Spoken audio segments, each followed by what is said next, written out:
everyone. Welcome to UWEC's Faculty Academic Staff Forum Series. My name is Erica Benson. I am the Director of the Office of Research and Sponsored Programs, and I have the honor of introducing today's speaker. Dr. Sonja Meiers is the Jane W. and Jane Z. Moore Nursing Research Professor in the College of Nursing and Health Sciences Department of Nursing here at UWEC.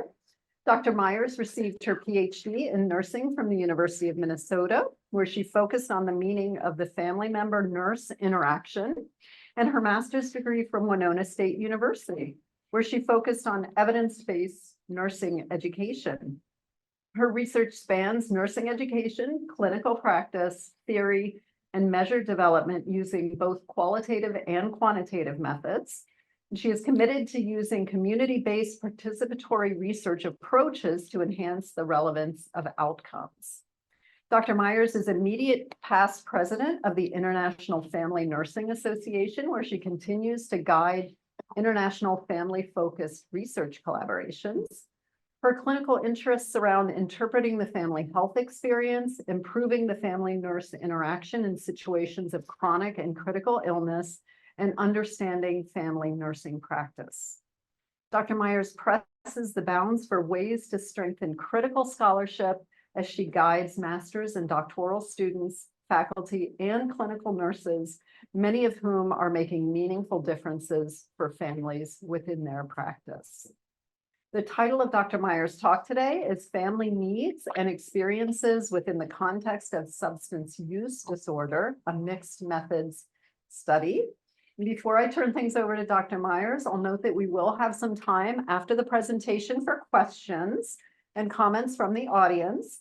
And for our online viewers, if you have questions, please submit them using the Q&A function that may be at the top or the bottom of your screen, depending on your device.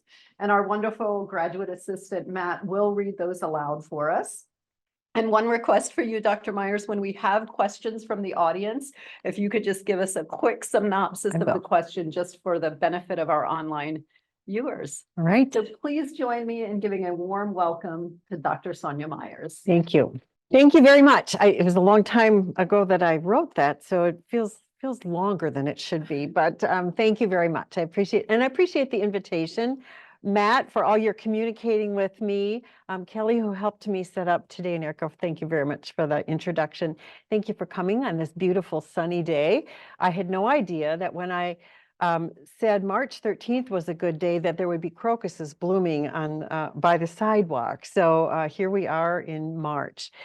The program of research that I'm going to present today is surrounding substance use disorders, and I will be presenting two studies as background.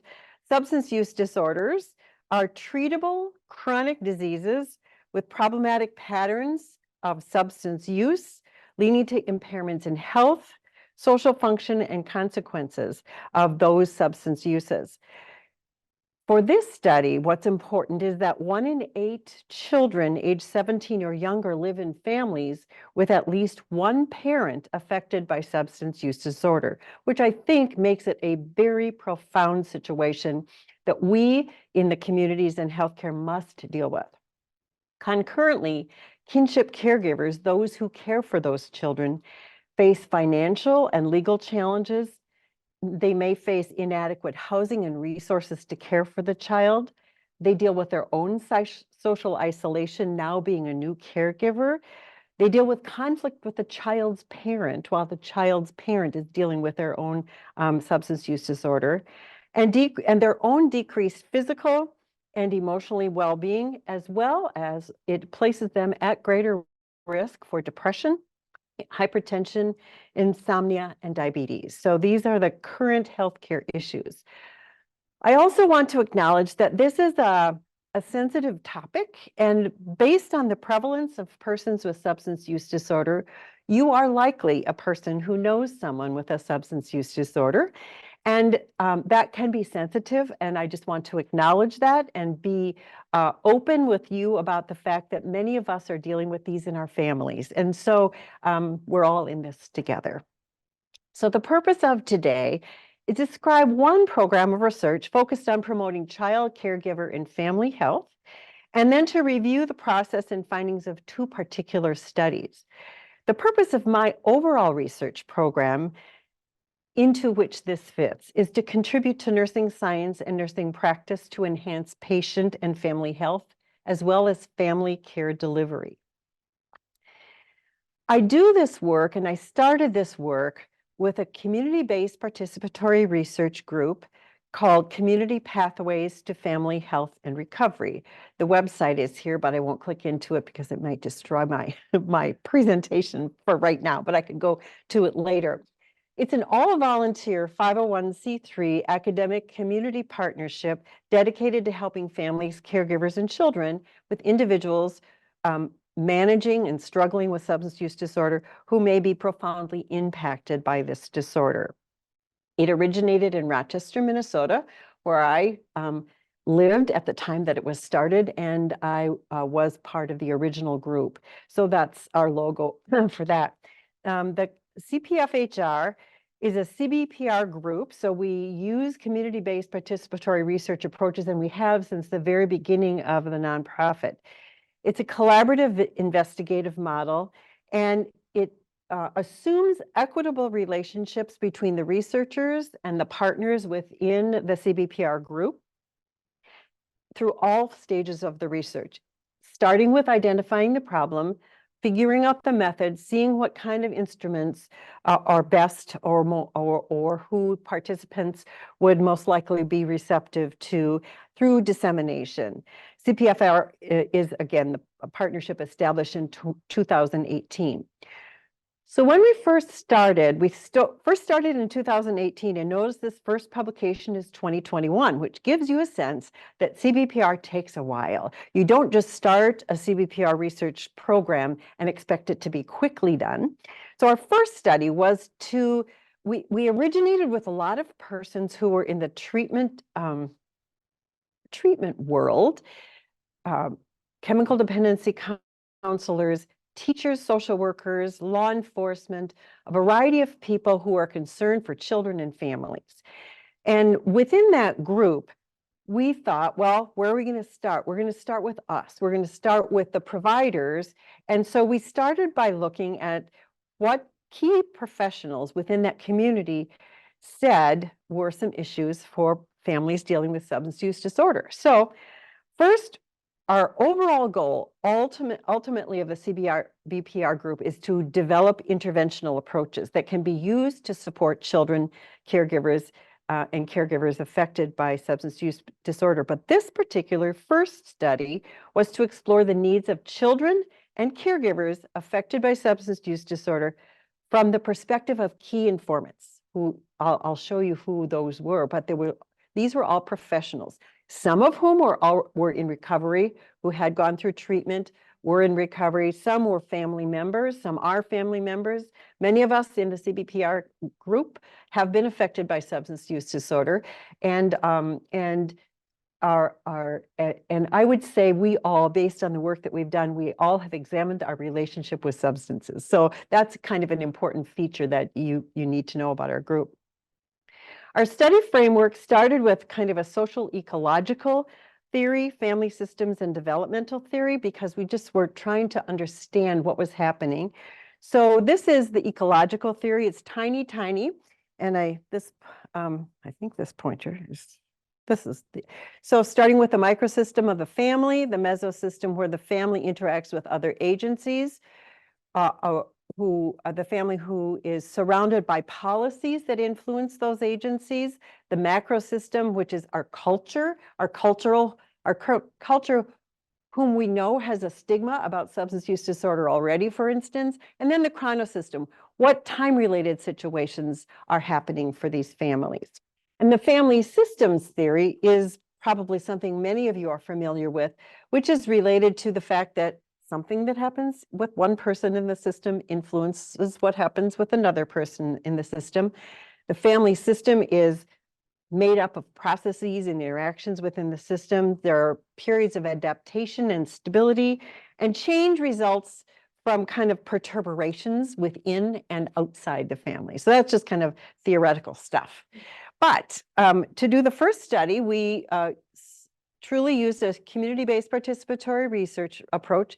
Professionals were those people who were professionals from within the community who identified that they had some professional expertise. We found these people, many of them in publicly available government websites, private organizations, and business directories, and some of us already had those connections in the CBPR group. We did semi-structured interviews that were conducted in the workplace, recorded them and professionally transcribed. And that, I'll show you a few of those sample questions. We were approved for that study by Winona State University, IRB, and our data analysis was through content analysis, pretty straightforward content analysis. So here are the key informants, 23 of them, 10 male, 13 female. Social worker, physician, mental health counselor, attorney, educator, probationary, probation officer, addictions counselor, family counselor, healthcare interpreter, judicial system, public health nurse, and law enforcement. So those kind of a smattering of the persons that said yes to answering these questions. So here's some sample questions.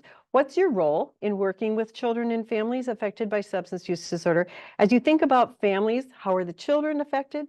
As you think about families, how are the caregivers affected? And I'm going to skip quickly to findings. So findings, the needs of the child, the key informant said they have basic needs of housing, food, and safety, protection from risks, stability and consistency, health care, assessment, diagnosis, and follow-up, as well as advocacy to navigate the systems, relational help to know how to relate in new ways potentially, and their own mental health. One key informant said education and support around what is the impact of drugs and what would be a different way potentially to cope. So needs varied dependent on the child's developmental stage, and they were influenced by the situation. Was the situation traumatic? Was there abuse? Was there neglect in the situation? And the understanding that those needs can be lifelong. And we know a lot more about that now. The needs of the caregiver. Many times, they don't even have time to live, these caregivers. They get physical and psychological exhaustion because they don't have time to sleep or to think or to eat. And the needs of the caregivers also varied based on life circumstances. For instance, can you imagine now being a newly retired person, assuming care for a grandchild who is 5 years old, for instance? That might be a very new thing. Do you have the income for that care? Care is influenced by their own situation, whether they have access to services, whether they need their own healthcare needs met, and also these caregivers, many of whom might have had addiction issues themselves. And so now they're reliving that particular part of their life. Caregivers needed ecosystem support, so that, part of this ecosystem piece was important. And then skill development to facilitate child development in this new world in which they are living and navigating the multiple systems. And what's interesting is at the end of this, I'm going to say, and I'll give you a little heads up, at the end of this, I'm going to say, boy, we heard it from the key informants. What are the caregivers going to tell us? And largely the caregivers told us the same things, that they really need help navigating the systems. These are like getting access to the school's portal for helping the child understand their assignments. I mean, that's like a whole new world for a lot of people. And knowledge about how to be caregivers in this context of substance use disorder, as well as respite care and focus on their own health. So we concluded that largely caregivers' needs within the family are largely unexplored, particularly by these key informants. It's a generational thing that they kind of suffer in silence. And that we believe there needs to be some sort of evidence-based approach created to support caregivers and children in these situations. Professionals involved in these situations were widely they varied widely in their awareness of what the needs of the children and caregivers were. And some revealed deep sensitivity and some had very superficial views of what was going on, and professionals tended to approach involvement with families within the context of their own job description and their employer. Like, so if my job is treatment of the addict, for instance, that's not my job to do this family thing, right? It's not my job to think, to even ask the question, if I pick up someone for a DUI, is the child cared for? Do you have children? You know, those kinds of things. The opportunity for the ability to generate solution outside of that context was not evident. So they just didn't have really a sense of that. It's not that people don't care, it's that they don't see. And since in so many ways that's at the heart of the problem, so much focus is on the addict that the child and caregiver are truly lost.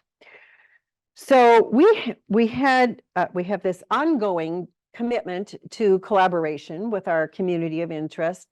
And now we know that we needed to explore caregivers' perspectives and children's perspectives, and then ultimately to design the intervention to support those caregivers and children. So the next study is the study that we reported at MNRS, Midwest Nursing Research Society Conference on March 2nd. And this abstract received a Distinguished Abstract Award, for which we are very happy. And that also means that it will be published in the Western Journal of Nursing Research Compendium.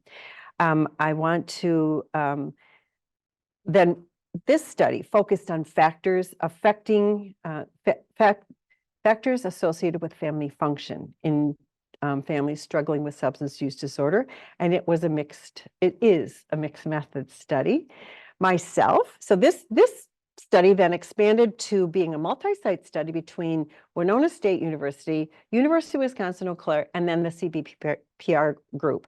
And so I'm the first author. The second one on this one is Gail Olson, who is a pediatric nurse practitioner, and Jessica Tai, who is a social worker, and then Roberta Connolly, who is a member of Community Pathways for Family Health and Recovery. And during our study, her husband actually died as a result of substance use disorder. So it really, really became very poignant, our work did.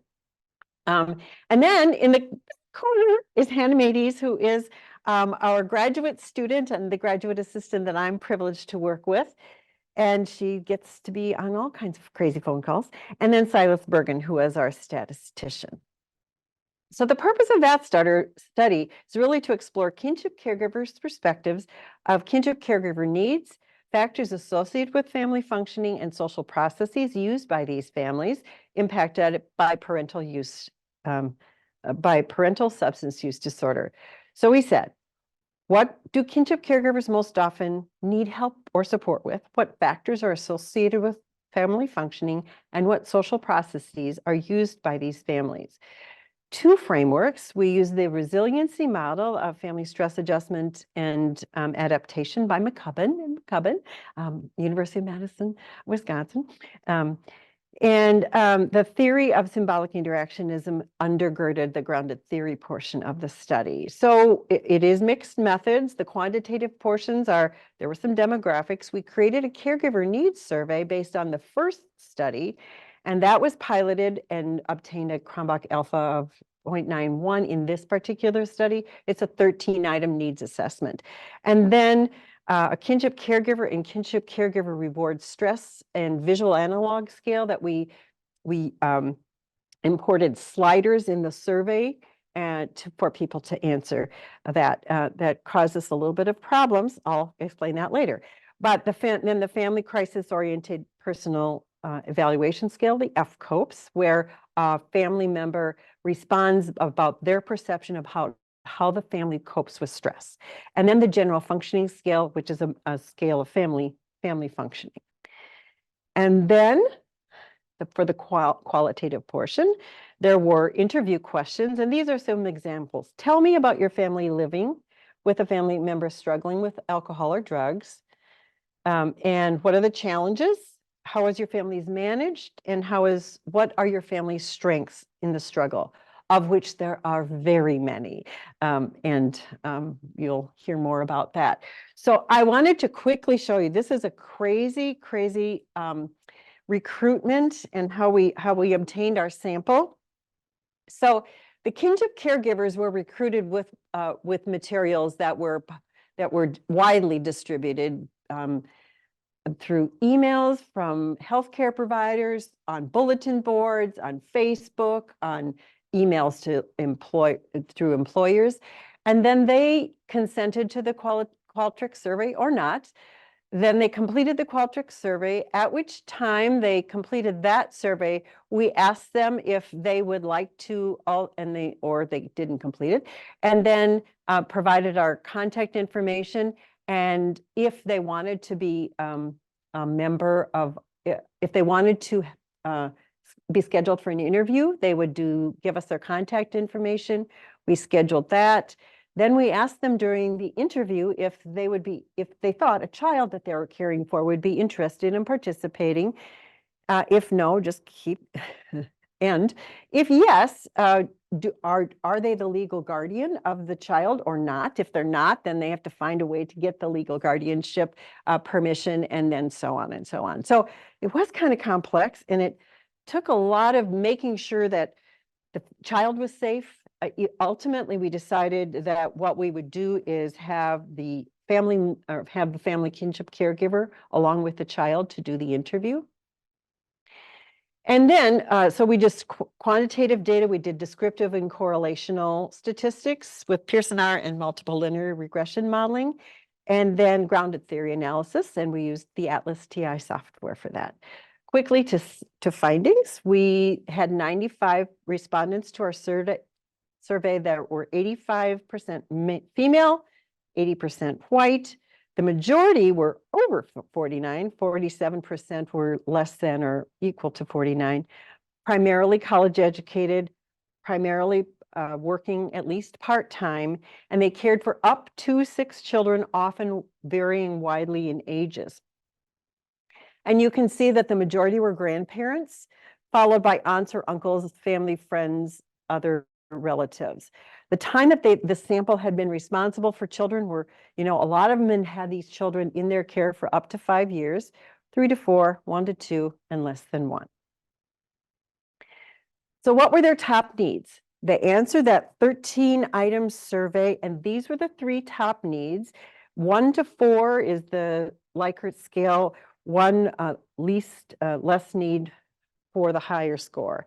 Their top 3 needs were helping children deal with traumatic experiences, maintaining the child's relationship with their own parent while protecting the child in this situation, and developing a strong and trusting relationship with the child. So they knew that the child needed that strong adult relationship, but they also wanted to keep the relationship with the original parent. And then we did the multiple linear regression modeling. And so after adjusting for all other independent variables, coping was significantly and positively related to family functioning. The presence of physical health difficulty, and the physical health difficulty for the kinship caregiver was caused by having to do the caregiving. So the presence of physical health difficulty caused by caregiving was significantly and negatively associated with family functioning. Other variables were not related. And the simple correlation was that better coping scores were weakly but significantly related to stress scores and positively related to reward scores. That's probably kind of a no-brainer, right? But so as kinship caregiver stress increased, their perception of how the family functioning was going decreased. Probably not surprising, right? But also helps to validate the McCubbin model. So that's important to do. In our qualitative sample, we had 20 people respond, 17 female, 2 male, 1 non-binary. 11 were, again, less than, or 55% were less than 49 years old, and 10 or 50% were grandparents. So in grounded theory, you really kind of key in and look for what is the overall social process that those 20 people are telling you they're going through as families. And this is our conclusion thus far, that kinship caregivers constantly cope with disruptions while learning about the progression of substance use disorder, trying to understand and protect traumatized children, and navigating resources. That's their life. This is what they do over and over again for 6 years or more. Here are some exemplary quotes from those major themes. These are quotes from the real people. The constant disruption. They've needed a lot of support over the years. So they've lived with on and off with me and their father or my husband. Sometimes we've had 2 of the kids. Sometimes we had both parents and all of the kids, different combinations of kids. And progression of their loved one's SUD. He used to stop over a lot. He and I were very, very close. He all of a sudden wasn't coming over and as often as he used to. I just got a feeling, I knew something was going on because there had been drugs involved in their relationship before, but a year and a half ago, I realized there was something going on because he was losing weight. A year ago, this February, my great-granddaughter's mother, or actually the wife of this grandson of hers, committed suicide. Understanding and protecting children. Part of the reason that we have protected pretty fiercely was because there's just no reason that they need to continue the trauma. Every single time that they would have a visit or they would see her, it induced trauma for them. Every single time. It would just elicit fear and worry. And then finally, navigating resources. I think where the problem is, like if I look up help with a particular issue, I'm going to get like 1,000 different things. It's like, okay, what one do I pick? Well, which has been vetted? How much time does it take? Who do I talk to? It's way too much for someone who's already struggling. So the limitations of that particular story, primarily white, right? Majority college educated. It's only one snapshot in time. And the slider idea, we are not sure that that was a valid measure because you could not respond and then the measure would be 50%, right? So, note to self. And from all the recruitment that we did not get one child response. So many caregivers said, yes, I'll talk. Yes, I'll think about it. Yes, I have permission. Yes, I am the legal guardian. And we sent out multiple packets with no response. So lots of reasons possible for that, but protection of the child could be one of them, right? Not wanting to re-traumatize them. We still are committed to the voices of children, and you'll see that in a little bit. So kinship caregivers' most prominent needs are assisting children in their coping, protecting children from risks, and developing a strong, trusting relationship with the children. They have a broad array of coping skills to manage the ongoing disruptions, and there is a negative association between stress and family coping, and it illustrates the importance of the kinship caregiver in the ability to function. That the kinship caregiver's physical health and perception of family coping are associated with family functioning highlights the central role of supporting kinship caregiver health and in families coping with substance use disorder. We believe that this study adds to the fact that disruption caused by substance use disorder in the family requires constant coping, similar to family health experiences in many other chronic conditions. And so we continue to label it in our group, it's a chronic condition. It's a chronic condition that we are responsible for as a society. Family functioning in substance use disorder can be enhanced with a focus on supporting the kinship caregiver, and the resiliency model that McCubbin and McCubbin et al. Created many years ago really seems to fit for this particular population. So what are our next steps? Well, we're going to continue working with our group, with our CBPR group, share the finding with our partners. I'm presenting to them on this, to a group of caregivers on April 2nd, these findings. And then our advisory council for the CBPR group and exploring children's perspectives. We really need to do that. And so if any of you guys have really good ideas of how to recruit that sample, that'd be awesome. And then we want to design and test a family-level community-led intervention to address substance use disorder. My idea is an R15 submission where we can involve undergraduate students in that kind of research right here. And then we have a curious new idea about a new model that I'll show you in a little bit that we heard about at MNRS, actually, Dr. Jansen.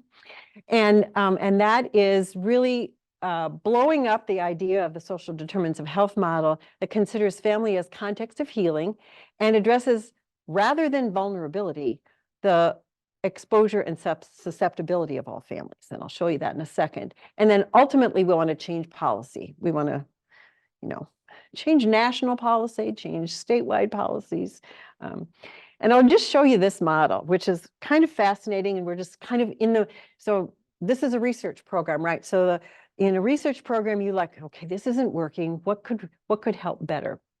And so we know that children and families struggling with substance use disorder, we know that there are inequities in their care, largely and probably sadly related to the stigma that they face among healthcare providers, among community members, among employers. And if, we'd like to change that up a little bit. But so we know we're thinking about the substance use disorder situation, the family context, and we'd like to help build resiliency, but we know that some children, some families face greater exposure.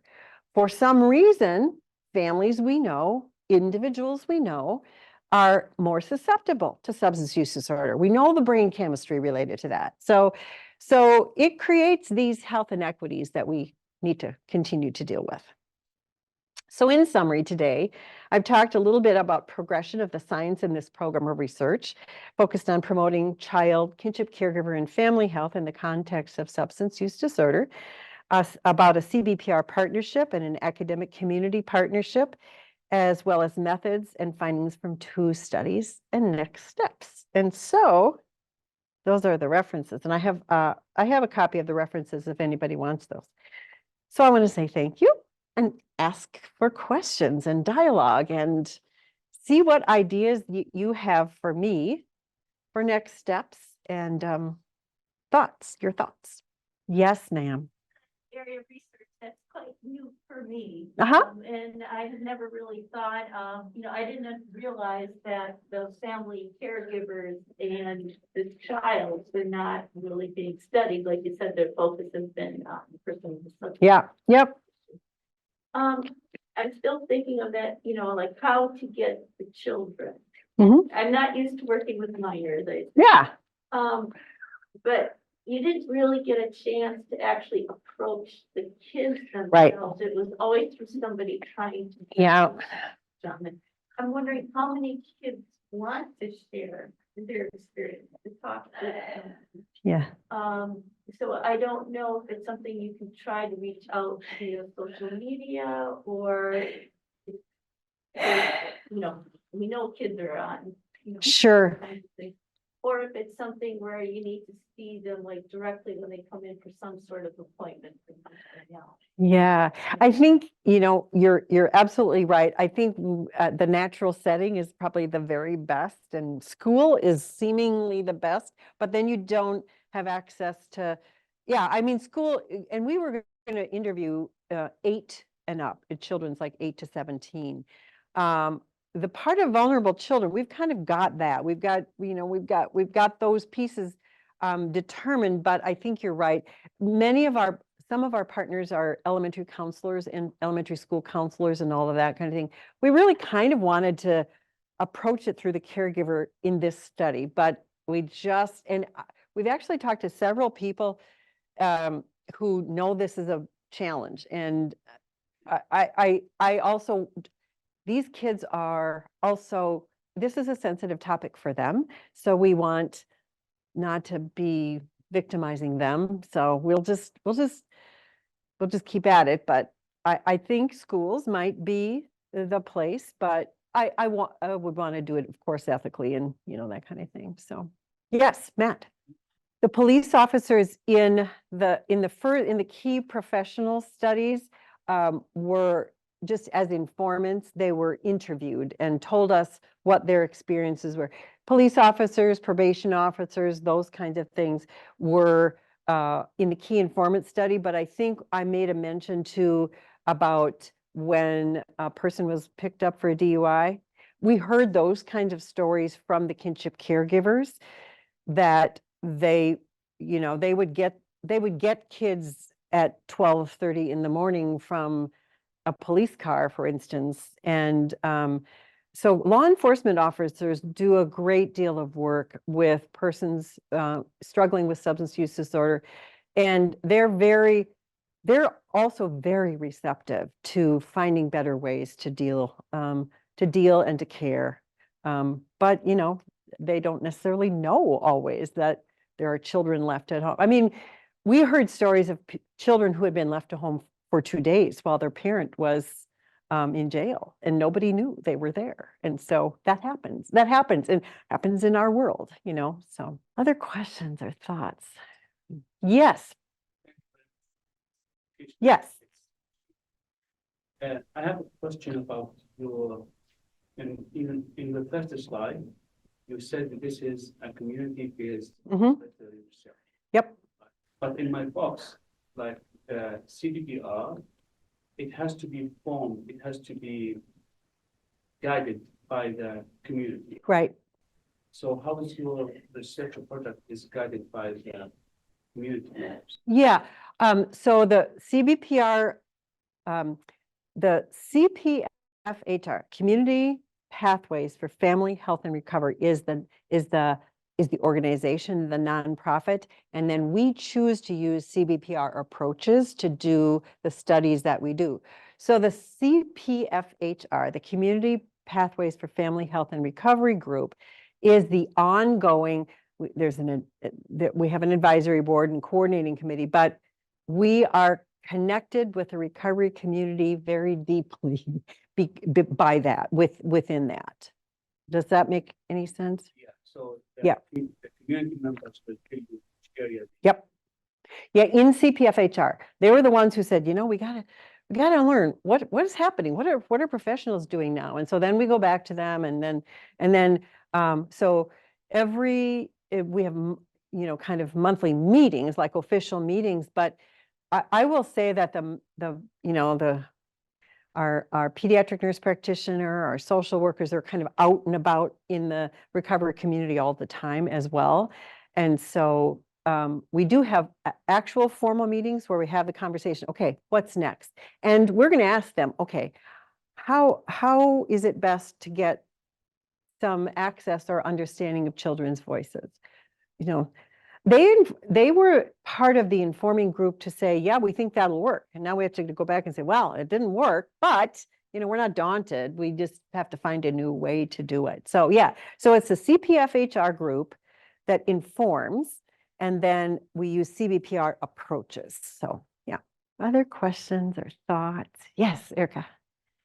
So Sonia, you mentioned in your first study that there were professionals who kind of said, they see the need, the concerns, but that some of the work that needed to be done was outside of their areas of responsibility. So how do you envision getting those professionals, like getting them to a point where they can then connect to the treatment options, or the, not really treatment options, but resources, solution-oriented resources that you're envisioning?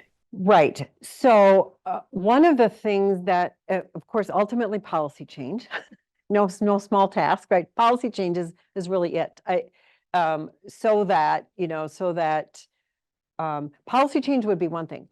The other thing is, if we can begin to demonstrate the link to health outcomes, then it's not reimbursable, right? Right now, that the care for a kinship caregiver, far from reimbursable care.